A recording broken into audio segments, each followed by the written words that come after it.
Our next day begins by heading into Bethlehem, where we made a stop at the Bethlehem New Store, run by the Nissan brothers. This is a family-run business that makes awesome wood decor and sculptures. They invited us into their workshop where they gather the wood and let it cure for years at a time. Then, their local artisans carefully take each block and carve out the various sculptures. They are so beautiful, and it is fascinating to see the way that they go about it.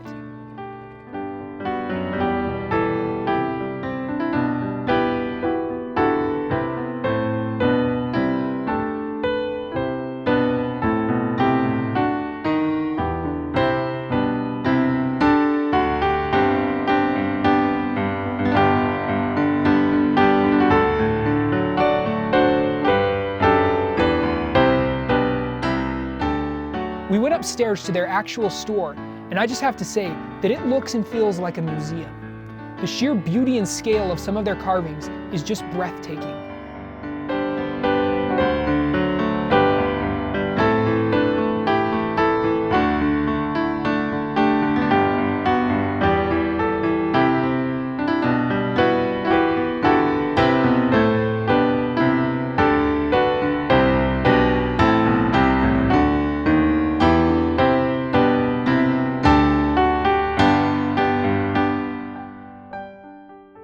After looking around for a while, we made our way back to the bus and headed up to the Church of the Nativity.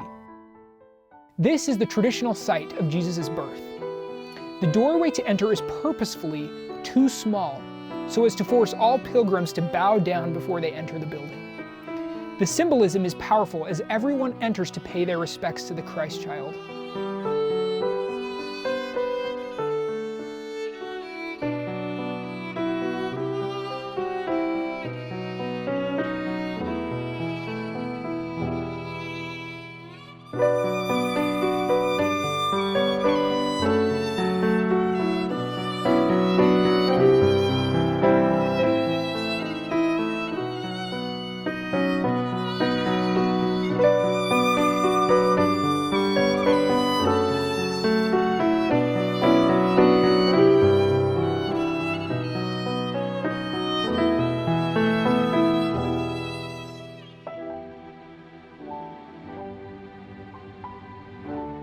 As we stood in line for about an hour, I enjoyed listening to quiet Christmas music, and as I did so, I felt a deep appreciation for the fact that Jesus was born into this world.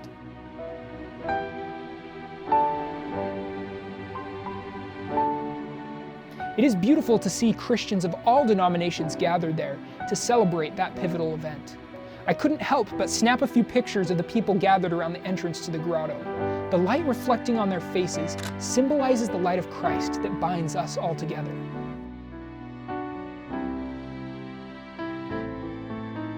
It was impactful to stand in the cave at Bethlehem and imagine Mary bringing baby Jesus into this world with Joseph standing nearby.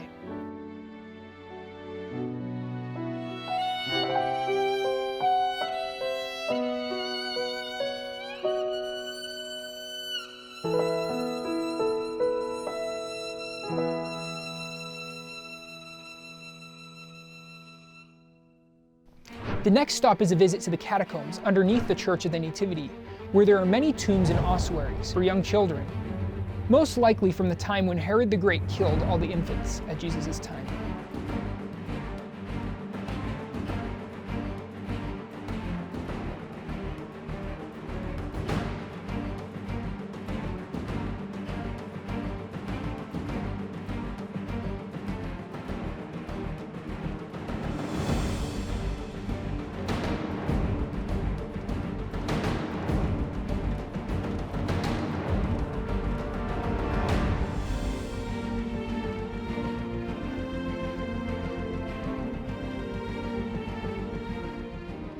We also stopped at a less visited place that memorializes all of those infants who were killed by Herod the Not-So-Great.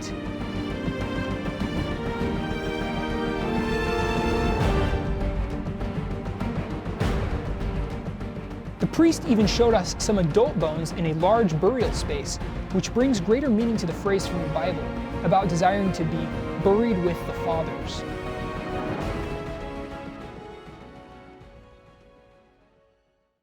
We then head over to the Shepherd's Fields, where we explore the place where the shepherds would have been watching over their flocks the night Jesus was born.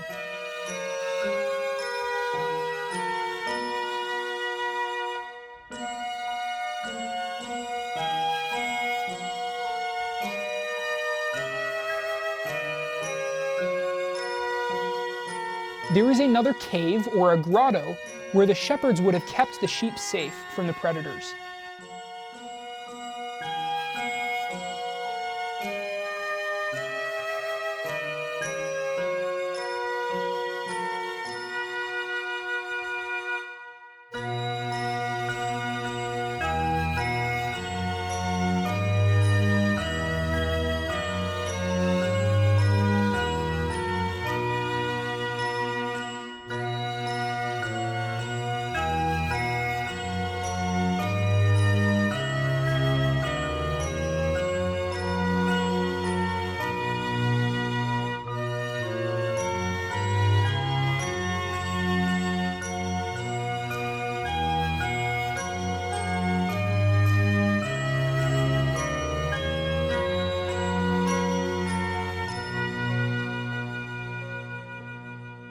After our time in the shepherd's fields, we went over to the Bedouin Tent restaurant and had a delicious meal in this restaurant that is made to feel like a Bedouin tent.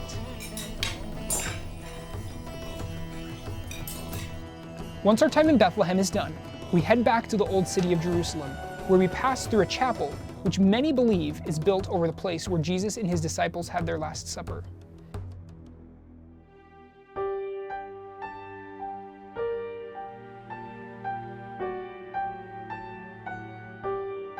The Last Supper was an important event because it was Jesus' opportunity to teach his disciples and show them some final things before he left this earthly existence.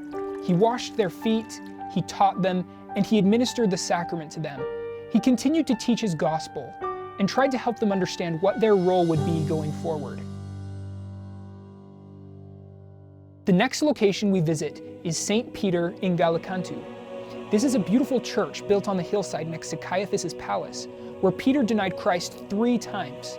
The entrance to this site provides a gorgeous view of the old city, and of course, is a great place to get some pictures. Once we are done getting photos of the old city, we enter the ornate church.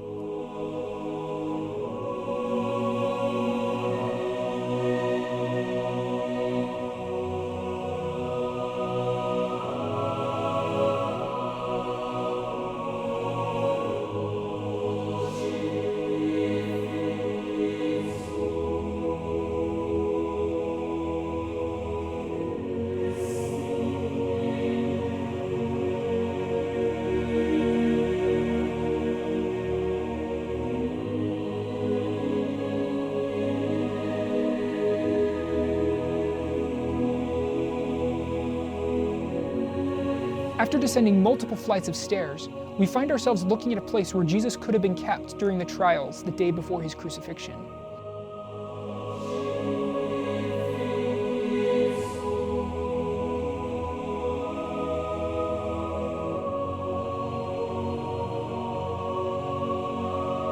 Here I am at St. Peter in Gallicantu. This is the place where Peter denied Christ 3 times. There's actually a statue right over there to signify that event. This chapel is also built as a memorial of that. If you look behind me, right over there, and down those steps, that's where Caiaphas' palace was, and Jesus would have walked on those steps when he was brought to all of those trials in the middle of the night.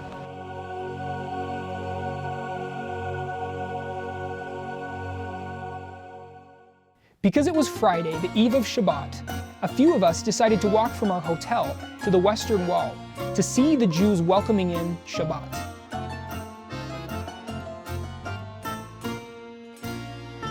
It was especially fun for me because I was able to meet up with one of my good friends from high school, Christian Moody, who is studying at Hebrew University.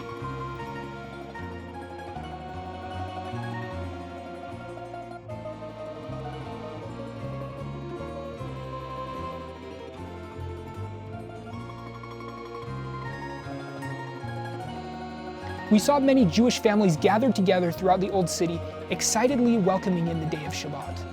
I experienced some holy envy for their devotion, and it made me want to be more excited about my Sabbath day practices as a Christian. How can we be more excited to welcome in the Sabbath day and make it a delightful experience. I think that there are many things that we can learn from the Jews and their Sabbath day practices.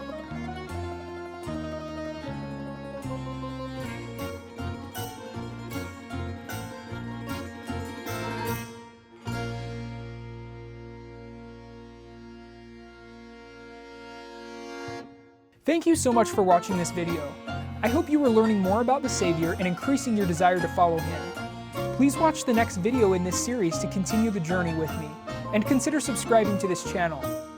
I would appreciate it if you could like and share this content if you find it valuable. Thank you so much for watching.